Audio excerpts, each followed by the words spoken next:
Second of two big announcements tomorrow. It will indeed. Ben Cousins tomorrow morning at 10:30 a.m. will announce his retirement. It's Ben's decision. That's what he'll certainly tell us tomorrow in the wider football world.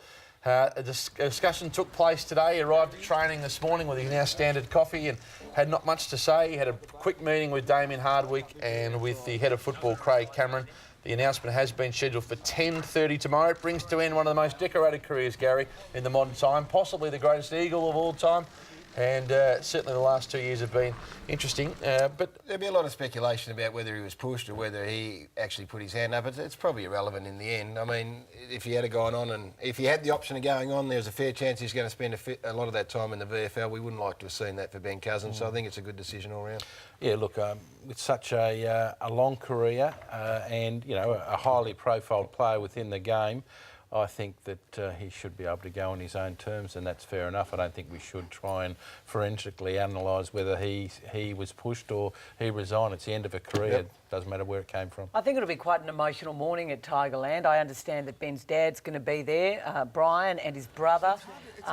Here he is in one of his last games for the Richmond Football Club. I'm told at the moment they think he will play this weekend, despite becoming injured during the game, and they think his leg's going to be okay. Sets the scene for a final game at Etihad Stadium, one that Richmond is really, really hoping to win. Bit of panic at the time, Gary. People thought he might have broken his leg or ended his career right there and then in the middle of the MCG. Look, he played okay. There were people who were suggesting that he played such a terrific game against Carlton that was another reason why he should go on. He was okay. He did what he does. He accumulates possession. And here's a lovely shot of him with his old premiership teammate and captain, of course, Chris Jardine. They're planning a coffee someday soon. I get you lip reader Gary Lyon picked that one up.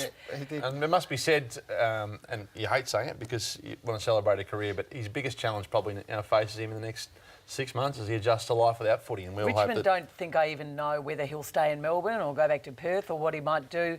He's going to have a very successful business if he handles himself as well as he has for most of this year.